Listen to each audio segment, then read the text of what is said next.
Hi, everyone. Welcome to our special Ask Me Anything. It is just me today, and we are doing a casual conversation here. So feel free to ask questions in the chat. What I'm going to share here is not, unfortunately, we don't have policy that we can reference in this. And obviously, I love to wait on policy when I can so that I can give you all of the information at one time. Unfortunately, I think we're in a time sensitive scenario. And so, what I want to do is give you the information I have so that you can make an informed decision for your family. So, we're going to go through it. You may have seen my recent blog. I put this up. I'm sharing the screen here, and we can drop a link to that blog in the chat so that it's something that's easy for you to get to. What the purpose of this is we have families coming into our case management all the time. Predominantly what we do 80% is this case management. We are helping families figure out, based on their specific situations, what programs are they likely to access, which programs are going to be the best fit for their family, and then if they get stuck in those programs, who do they contact, who do they get with to be successful. And we hear from time to time that families are concerned because they have not tried to access the CDC and they want to access other programming. And we're going to kind of go through those programmings here shortly. But the CDC has not been a requirement to access any of these additional programs, but we still encourage families to get on the wait list. We want them to be on the wait list, demonstrate that there is a demand for that care, and also it is cost effective, nationally accredited. So it's great care. However, recently we have gotten some families in our case management who, of course, are saying, well, I've been denied this program because of not being on the MCCYN program, the Military Fee Assistance Program, because I haven't been on the CDC waitlist. We say, that's incorrect information. So sorry you heard that. You can still access. But recently we have seen a punitive response, and that is what's new, and that's honestly what is concerning to us and what caused us to kind of create this blog to give you this information. We do believe at this time that this is something that seems to only be going through the Department of the Air Force. So we're talking Air Force and Space Force families for the punitive measure. And by punitive, I mean we are seeing families who are being told that because they did not accept a CDC slot that they applied for, or because they did not respond to a CDC slot that they applied for, they are no longer eligible for these alternative programs. And with PCS season kind of wrapping up here, we know all of you have now shifted your focus from finding housing in schools to finding childcare. And you likely followed some of our early advice, which is get on all of the lists possible. Now I want to go through that so you don't get into a situation. So this is kind of a complex system. And so I want to give you just a couple of things to take a look at. First, what I want to kind of briefly describe here is how the programs are broken down. There is a lot of confusion on the military fee assistance programs and CDCs, SACs. So this is a very generic 10,000 foot overview here of ownership. And I'm going to explain this so I can explain what the third-party administrator roles are. So when our funding comes down from Congress, it goes into two different pools. You're either going into the MWR Cat B funding, which is where your CDCs, CDHs, FCCs, they're funded through this. OSD, under the operations and maintenance budget, gets funding for our fee assistance programs. And so historically, we tell families, get on wait lists for both. They're two different funding pools. There's no repercussions to them. And that is bringing us to why we're here today. So within these programs, the CDC, the CDHS, FCCs, those are all handled in-house. These are all DoD programs. While these programs are also DoD programs, they are not all handled in-house. It really depends on your branch. So we know that Air Force, Space Force, Army, Marine Corps, as far as big branches, they all go through a third-party administrator called Child Care Aware of America. So what that means is Child Care Aware of America does not make the policies in They don't decide how these programs are run. They are simply just managing it. So they're kind of a middleman in this process. They are the interception between families and program staff, DoD program staff. And we see that with the provider side as well. So this is just to kind of give you I want you to fully understand here that there's a lot of levels between you and where the policy comes down. This is important because when we do see that punitive language, we want to know who is putting that out. Again, Child Care of America does not make the policies here. So when I see some come through and it is on things like, let me show you. I made this too big. So this is an example of if you are an Air Force or Space Force family, as you go through and you've accepted, you've gotten a slot for MCCYN, so the Military Child Care in Your Neighborhood Fee Assistance Program, you will have to complete an application. This page is part of Child Care Wherever America's page. It is, there's actually roughly 50 checkboxes to check off. And so we see language in here saying that I'm aware that if I'm offered a space at a CDC FCC military-sponsored childcare program while my application is in processing and I decline or do not respond to an offer, then I am ineligible to receive an approval fee assistance for 1 year. Again, this is on the Child Care of America site. They are not the policymakers. It is not a major concern for me. This is not a policy. I have asked quite a few representatives at the program branch level and above to give the official policy, but we are rerouted to just directing families directly to their program branch managers to sort it out themselves. And we will give you that information, but I think at a larger level here, what I want to bring your attention to is the fact that this punitive language is part of the application now. There is no requirement for you to be on a CDC waitlist.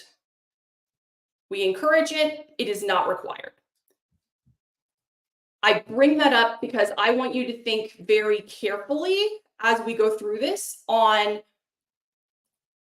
is this the best idea for your family at this point in time? Does this make the most sense?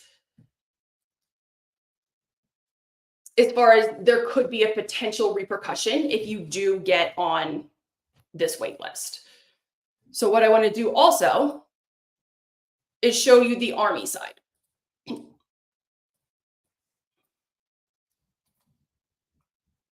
So on the Army side here, and of course you can read through all of this or you can pause if you're watching this after the fact, you will see that we do not have the punitive language here for Army families.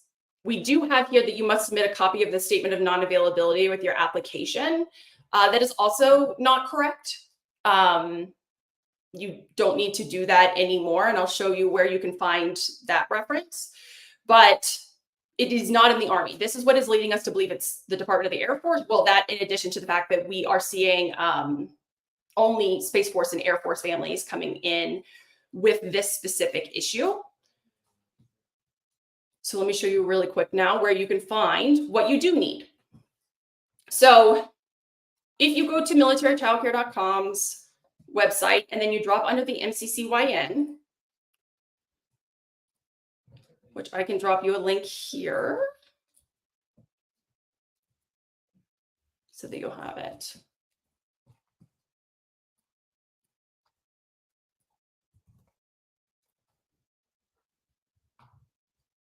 There you go. You will be able to go down to your individual branch and you'll be able to see what is required. So as an example here, we saw on the Child Care of America application. So if you are approved, you go through and see that. You will go through Child Care Where, but you can always come down here and look, what am I actually required to submit? We are working on a quick guide for this. But as of right now, you can go to that link. The link is up on the site here. And you can see, what do I actually need to turn in? So if you are the sponsor, if you're the service member, you see you need your self-certification statement, your LES, your orders, and then there's different ones for civilians. And then as a spouse, you need your pay stubs. If you don't have them, of course, you can do your looking for work, so on and so forth. Nowhere on here does it say you need a statement of non-availability. And so I'm demonstrating this just to show you it is not listed. The DoD manages this militarychildcare.com. Since they are the policy makers, this is where we defer. Now, if we go over to the Air Force, because you might be thinking, well, do they say there whether it's punitive or not? We'll come in and we'll see that, again, nowhere in here does it say anything about needing to do the CDC. It also doesn't say anything about the punitive language, but you do not need to be on that CDC wait list in order to access any of these programs. So that is the first point that I really want to make incredibly clear here. And then I do see a comment here. Should I talk to my chain of command about this? What can they do to help me? Yes. Highly, highly, highly encourage you to speak with your chain of command. And we're going to go through that kind of towards the end. The more eyes we can get on this, the more we can make sure that families are getting all the information that is available for them to make an educated decision. What we know is that when families are told one thing, so for example, if they were to be completing this application and they see that reference, they're going to think, oh, that must be accurate. And they'll ask maybe one or two people, their peers, do you know this to be accurate? And if they say yes, then that's it. They're not going to keep digging. They're not going to keep pushing. They're not going to know that it's not correct. And they should be pushing. So the more we can educate commands, leadership, peers, anyone, military families, spouses, we know that you carry the information. The more that we can pass this out to them, the better off all of our families here will be. So you can go to the link that is there, the link that is in the chat, if you want to see what documents are required as part of what is required as part of joining these military fee assistance programs. And these are the ones currently who go through childcare. The Navy does not go through childcare. So I do not have that language for you. That is in-house. Marines do not go through childcare, or they do go through childcare, but I also don't have that language right now. I have seen it recently and I didn't see any references. And if that changes, I will absolutely let you know. So the next thing I want to talk about, because a lot of families get on the wait list for CDCs, in addition to every other program, one, because that's what we're told to do. And two, because you don't know what care is going to work for you. We're seeing this a lot with our families who are going from one duty station to the next. So their focus up to this point has been housing, schools, employment. And so now they've been on these wait lists forever, and now they're looking to actually get that care. The offer for CDC is going to be limited to only certain groups of people. And that's what I want to talk about here. I wonder if I can present this. No, that's okay. So this is available on our website. And let me drop this link in for you guys at home. Thing that some of these are not going through. So if you do see them going through, please let me know. Otherwise, I will do them after the fact. What I want to talk about now is the priority wait list. So should you still be getting on a CDC wait list? The answer is here, it depends on a lot of factors. When you signed up for the CDC, did you sign up because you thought you had to in order to access the other programs, or did you sign up because CDC would make the most sense for your family? And by make the most sense is it logistically, does it make sense? Are you living on the installation near the CDC where you requested that care? Because I know anyone who has been needing to commute on or off of a military base understands what those lines can be like, getting on and off the installation. They understand how sometimes gates shut down and gates shift. And so then what happens is what was once convenient is now a 45 minutes for you to get around and about in order to get into a gate. So does it logistically make sense for you or your spouse's career, if you're married, to be utilizing on installation care? That's the big factor here. If you're not living on the installation and you don't have a schedule that would allow you to meet those CDC hours, the CDC may not be the best decision for you. Secondly, what is your priority status here? We know that CPCs are at capacity. It's what we see in the news. It's what we've heard repeatedly. There are just hundreds, if not thousands, on wait lists at every installation. And in that case, we are going by the priority scheduling. So I have a copy here. This is the same as the DODs. I didn't change any of the verbiage within the charts. All we did is kind of color code this to help families understand what are they likely to access when they are applying for programs. So if they say, yes, CDC works for me, I live on the base. However, we are category 3A. We have a spouse and the spouse has a lot of, say they're EFMP, they have some medical appointments they need to go to, so they can't do full-time employment right now, but they're going to do part-time school. And they go, but I need childcare for when I go to those appointments and when I'm doing my school. And I want the CDC. What we would do is look at this and say, you're not very likely to access it because we're going based on priority. When we look at CDCs, we see it rarely goes below 1B.2 at this time. Sometimes 1B.3, this first or this second one. But below that, incredibly rare. So that is a factor to consider. If you are on a CDC waitlist right now, and yes, it logistically works for you in your Air Force or Space Force, but you're thinking, I'm probably going to have to do off installation. I may want to do off installation care and you're a low priority level. That would be worth a conversation with your spouse, or feel free to reach out to us to see, does staying on the CDC waitlist make sense right now? If it could result in punitive action that prevents me from accessing outside programs for a year. I just realized I forgot to show you guys. So let me pull it up here real quick. Why this is concerning. So yes, we see it on the Child Care Aware of America applications. But this is actually the piece here, and I hope you guys can see it. I don't know how to zoom in on this. So hopefully you guys can zoom a bit. This is the piece that was more concerning for me. And this is why I was waiting on that rhetoric, is because this message came from militarychildcare.com. So if you remember our original here,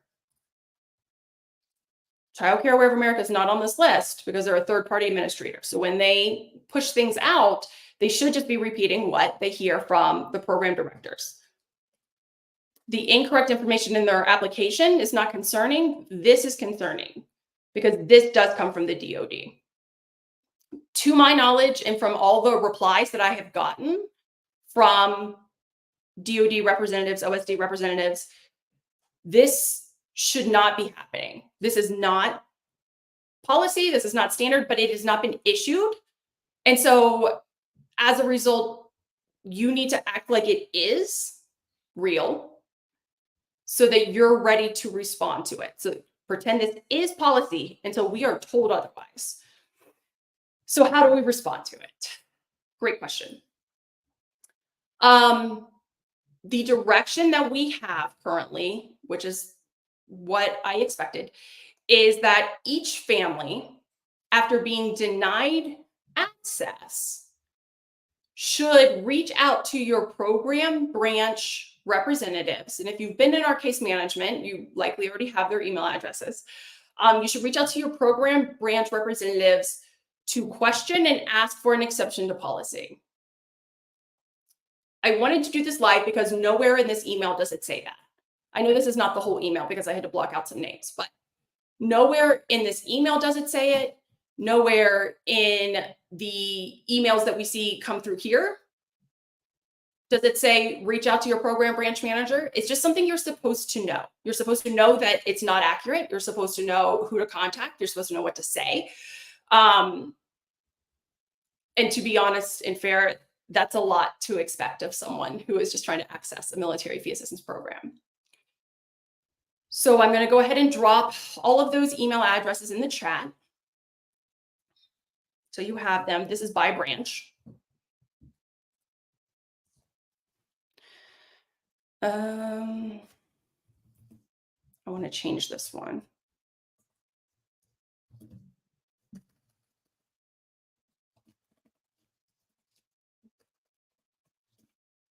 So here's the first three. So this is going to be your Air Force, your Space Force, and your Army. When you do Air Force, please copy both emails.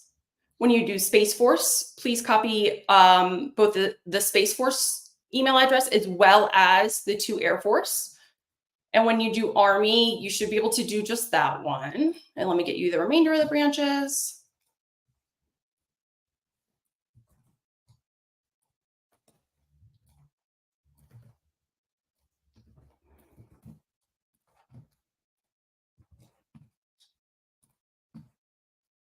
Sorry, it's taken me a minute here by myself today.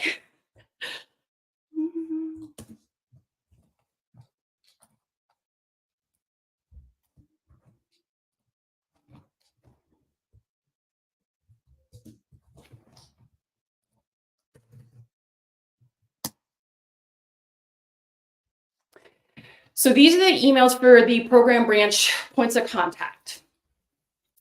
You may be wondering, what do I do when I email them?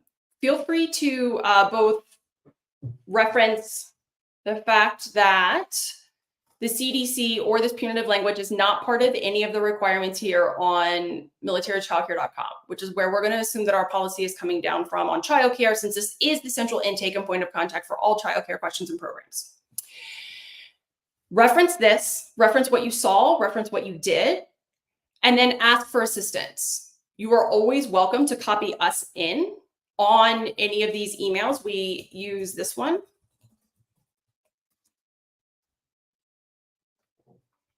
As our case management email. We never respond to these emails. We are just there in case you do have questions. We're able to see what that traffic is back and forth in those emails so that we can give you all the information you need in order to respond. Let me go back here. Okay. So what does this mean moving forward? To be honest, we aren't sure. We are giving you the information we have. And again, the only guidance we've been offered is that each person should be reaching out directly to their branch's program manager. We have concerns over the lack of transparency. Since this is not a published policy, if you are reaching out to those program branch managers, assuming that you happen to have seen this live and you happen to have read over these and you are reaching out to those program branch managers, what if their response is, if that's what it says, then that's what we're doing? I hope not. I don't think so. But just in case, there is no transparency in this. There's no way for you to be your own advocate in this process when we don't see in writing, this is not required and this is not punitive. Second, there is a lack of clarity on this process. I mean, what I show you here as far as this funding and how these programs are kind of divided as far as responsibility goes, all those emails that I provided you are coming from this side here. It's still a very complex process with multiple levels. I had created a graphic at one point in time just to kind of demonstrate how many levels there are to accessing these programs, how many various points of contact.